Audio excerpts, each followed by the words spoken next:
What is worship? Quote, "But the hour cometh, and now is, when the true worshippers shall worship the Father in spirit and in truth. For the Father seeketh such to worship him. God is a spirit, and they that worship him must worship him in spirit and in truth." The Gospel according to John, chapter 4, verses 23 through 24. The word translated worship is the Greek word proskuneo, which is made up of pros, meaning towards, and kineo, meaning kiss.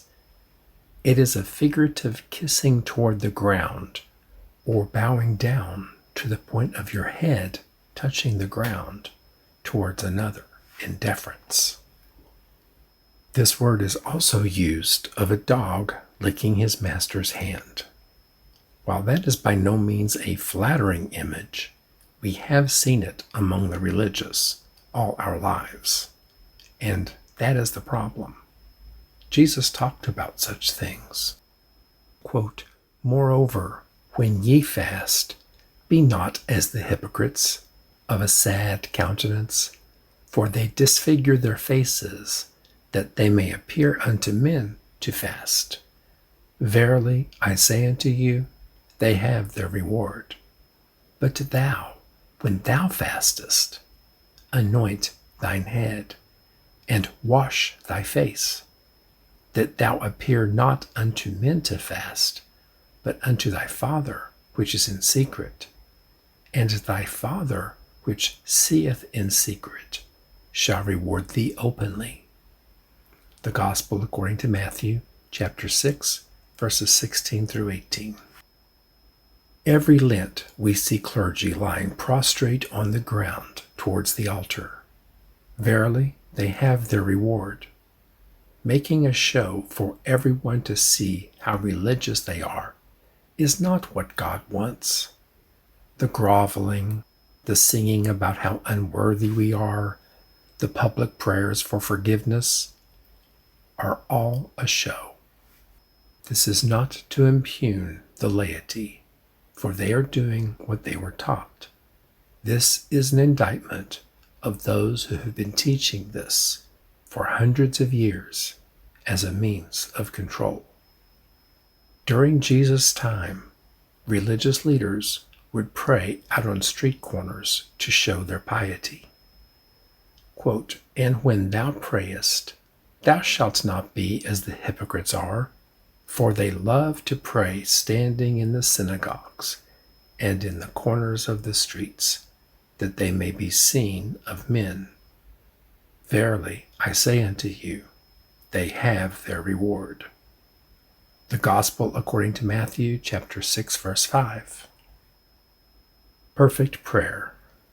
The following verse is the most consequential verse of my life, and now yours too. Quote, "But thou, when thou prayest, enter into thy closet, and when thou hast shut thy door, pray to thy Father which is in secret, and thy Father which seeth in secret shall reward thee openly." The Gospel according to Matthew, chapter 6, verse 6. This is the beginning of Jesus' teaching on separating out what we do physically with what we do spiritually. Jesus says to, quote, "Enter into thy closet," meaning our minds, and, quote, "shut thy door," meaning our mouths. Those are the first two rules, thoroughly covered later with specific examples. That may sound simple, but that is the trick. Simple does not mean easy. Christ is simplicity, but our minds, with evil spiritual help, complicate it. The Bible, together with this book, will help prevent that from happening. Jesus then launches into the most famous prayer in the world, the Lord's Prayer. It is recited many times every day, But should it be? It has been memorized instead of internalized. Jesus was trying to teach us how to pray internally. As with worship, it must be an internal thing. We are prostrate on the floor in our heads when we access the voice. Open the door.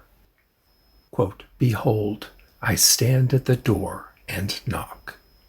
If any man hear my voice and open the door, I will come into him and will sup with him, and he with me."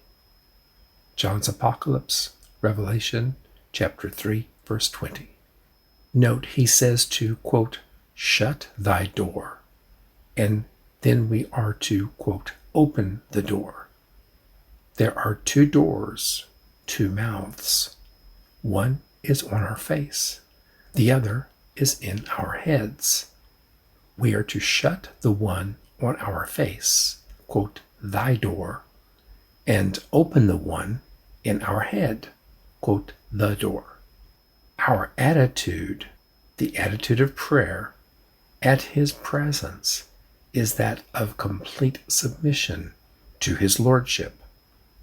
It is then when we are prepared to hear him. Quote, "As it is written in the book of the words of Isaiah the prophet, saying, the voice of one crying in the wilderness, prepare ye the way of the Lord, make his paths straight. Every valley shall be filled, and every mountain and hill shall be brought low, and the crooked shall be made straight, and the rough ways shall be made smooth." The Gospel according to Luke, chapter 3, verses 4 through 5. We do this in our minds. We fill any holes, mental rabbit holes, and we tear down anything that will obstruct our vision. We allow nothing to be in the way of our Lord. Paul also weighed in on this. Quote, "casting down imaginations and every high thing that exalteth itself against the knowledge of God, and bringing into captivity every thought to the obedience of Christ." Paul's letter to the church at Corinth, 2 Corinthians chapter 10, verse 5. That is how we prepare the way of the Lord. Clear our minds. Calm the tempest that is our thoughts. This is the attitude of prayer, the meditative state. That is our action to open the door. Slow everything down.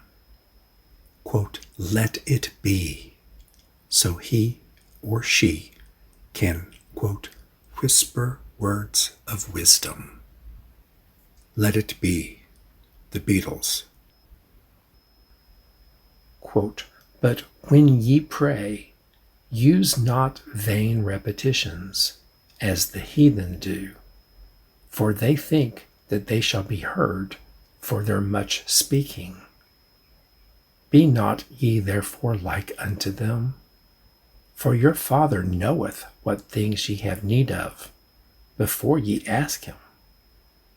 The Gospel according to Matthew, chapter 6, verses 7 through 8. It is odd that the Catholic Church Corporation, having full access to this teaching from our Lord, went against it and taught followers to do exactly as Jesus said, quote, "the heathen do," using, quote, "vain repetitions." Praying the same prayer 9 times is silly.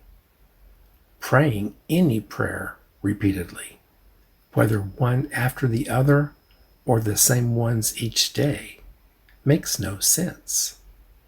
If we are using the voice in our head constantly, he cannot.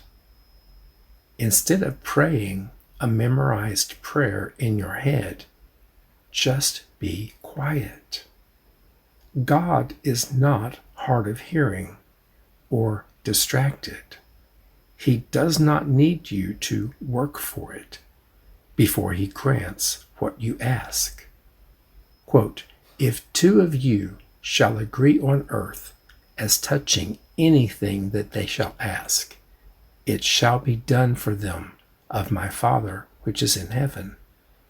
For where two or three are gathered together in my name, there am I in the midst of them. The Gospel according to Matthew, chapter 18, verses 19b through 20. Two must agree. My wife and I have been doing that for years, for many things. In this tome, you will soon come to understand that the Spirit of Christ inside of you and you are the only two you need. God stands ready to give what you ask. Quote, at that day ye shall ask in my name. And I say not unto you that I will pray the Father for you, for the Father himself loveth you, because ye have loved me, and have believed that I came out from God. The Gospel according to John, chapter 16, verses 26 through 27. This is, quote, that day. If you have trouble receiving from God, perhaps you are asking for something he has already given you. We have incredible power that we are not using. With as much division as there is in Christianity, all seem to have agreed on two things: that we are powerless and that God is powerless. That is blasphemy. What are we to do then? Just wait around down here until God decides he has had enough? Note, the following analogy is great, but potentially lost on a younger audience. It comes from the days before debit cards and the internet, when people wrote checks to pay for things. Businesses had no choice but to accept your check with no ability to confirm that you had the necessary funds to cover it. The only safeguard for them was the law. It was illegal to write a check for money you did not have in the bank. The larger the check, the worse the offense. Anything over $100 was a felony in most places and could carry jail time. But as my wife likes to tell her students, I am older than Google. I'm rich. If you had $1 million in a checking account and did not know it, it would not change your life. It would not even help you. You would still be struggling with bills and going to work every day, trying to make ends meet. But if you were told about it and then were given a checkbook, then it still would not help you. How do you know it is real? Do you want to go to jail because you trusted someone who told you it was there? That money will not do you any good until you write a check and have the guts to give it to someone to pay a bill. It will not pay the bill until that person presents it to the bank that it is drawn on, confirming those funds exist. Spiritual matters are not much different once you know and understand how and why everything works. What if I was the one who put the $1 million in that account? I gave you the checkbook, telling you to write as many checks as you want. Buy what you would like. Get yourself a new car. The next day you approach me and ask me for $20. what would be my reaction? Would I look at you incredulously and shake my head slowly? What if you did it again the next day, and the next, and the next? Quote, I am a hostage to my own humanity, self-detained and forced to live in this mess I've made. And all I'm asking is for you to do what you can with me.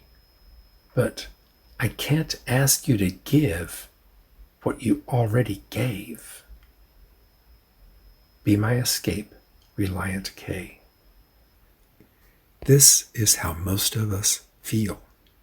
Almost like we are in some kind of purgatory, having to wrestle with our own sinful nature until we finally succumb to death's sweet release. How depressing. We are not hostages, except to our own sins. We are not even forced to live in this mess we've made. We can rewrite the story. More soon. Sin consciousness makes us weak.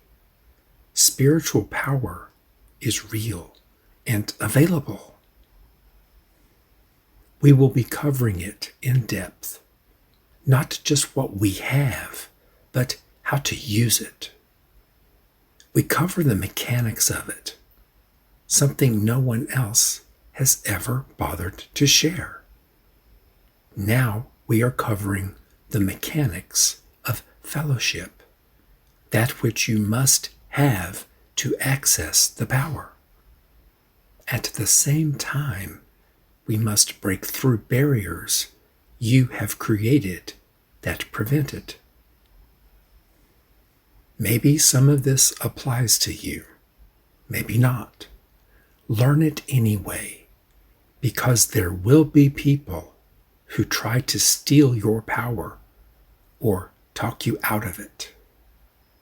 We are not hostages, except to our own sins.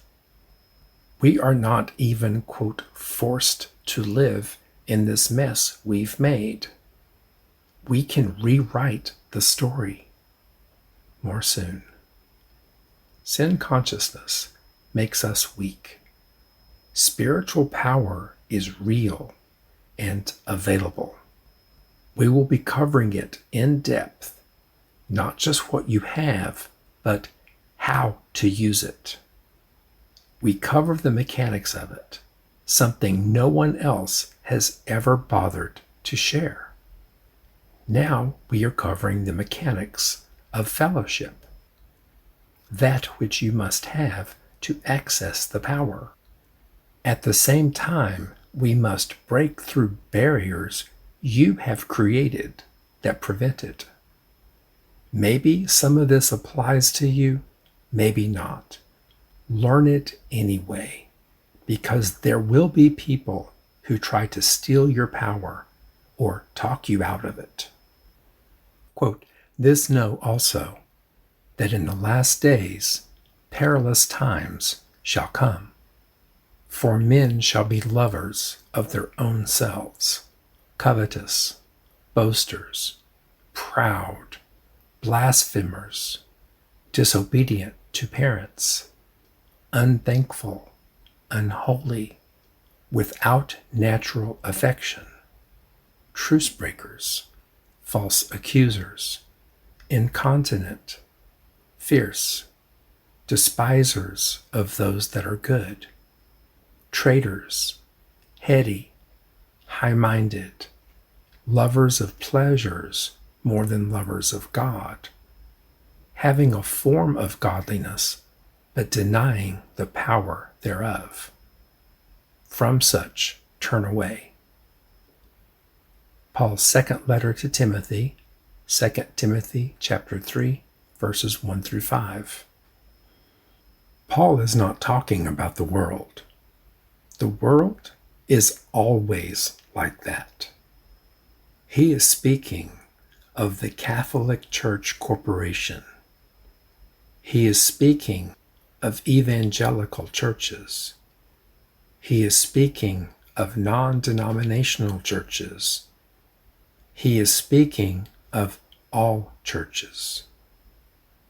Just as it was when Jesus walked the earth, the ones in power represent the worst of humanity. They go along with the ruling elite in government instead of teaching everyone the truth. They have lost the truth of who and what we are. God has given the greatest of gifts, and we sit around like we are powerless, nothing. This writing is designed to lead you into claiming and using the power you already have. You know deep inside that you can do more, be more than you are. That is why you are depressed, anxious, worried, despondent. You know this is not how you are supposed to be living. That this is not how the world is supposed to be. If you have ever read the Bible, you can see they are talking about real miracles and real power. That is what you are learning about now. Finish it through to the end. Origin story, God. Something that all humans have always inquired about is, how did God come to be? The inability to answer that question has led some to think that there is no God. We think, but he must have come from somewhere. Everything has a source. You are right. He does have a source. He is the source. We will never be able to grasp the concept while we remain alive. Why? We lack a proper referent. There is nothing for us to compare him to. He is unlike anything we can think or imagine. He simply is. We can understand how it must have felt to be him. How? Esoteric thought exercise. When did you first realize you existed? You were already several years old. That is when permanent memories form. And you just woke up, realizing you exist. You looked around and saw others that also existed, so you were not alone. The question, where did I come from, eventually would lead you to having the talk with one of your parents, or perhaps someone at school. But that was not your question at all. You wanted to know where you came from, not the meat suit you found yourself trapped within. You still do. As I sit here and speak, I know I just came from my bedroom. Before that, I was asleep. Before that, I was in my bedroom. Before that, I was in here typing. All I know is where I was before that. If I keep going back in time, I will eventually wind up as a small child that just woke up one day and asked, where did I come from? I have never been given a sufficient answer. What if you had awoken and there was no one else, nothing else? It was just you, alone, with nothing but will. Quote, let there be light. And there was light. Quote, let there be music. And there were suddenly hosts of angels singing and making music. You have light, you have music. What else do you need or want? Love. The beings you created when you wanted music do not love you. You want a different kind of being, ones with free will that can choose to love you. You carefully plan and make an environment for them. We all know how that turned out. We can understand from God's perspective how he felt, and that is more important than trying to understand how he came to be. He wanted something to love and love him back. That is where we came in. Bazinga! Are you saying that is what happened? That is an analogy of what happened. It was slightly more complicated, a lot of other stuff going on at the time. It was messy, but we will just go with that.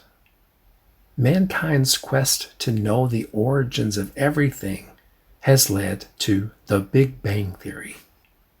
Quote, around 13.7 billion years ago, everything in the entire universe was condensed in an infinitesimally small singularity, a point of infinite denseness and heat. Okay, where did the point come from? It was just there. Suddenly, an explosive expansion began, ballooning our universe outwards faster than the speed of light. Well, why did it explode?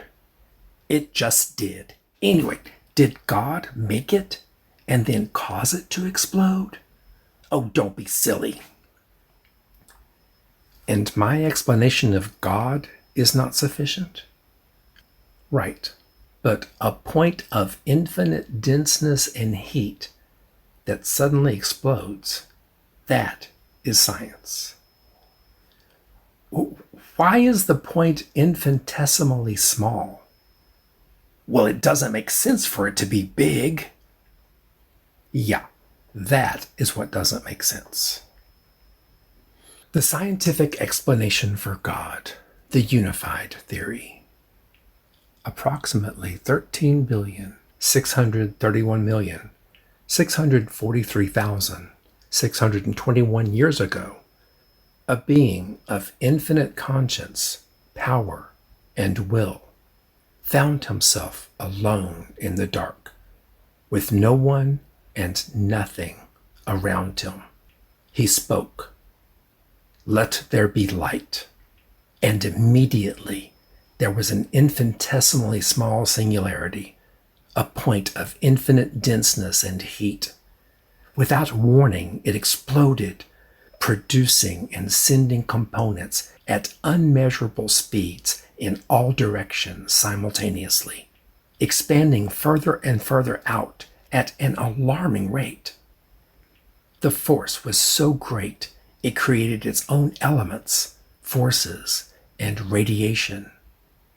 The being of infinite conscience, power, and will said, quote, "A small lamp would have been sufficient, but it was too late. He had accidentally created a universe." He made a mental note to be more careful when he spoke in the future. Begin Chapter 2.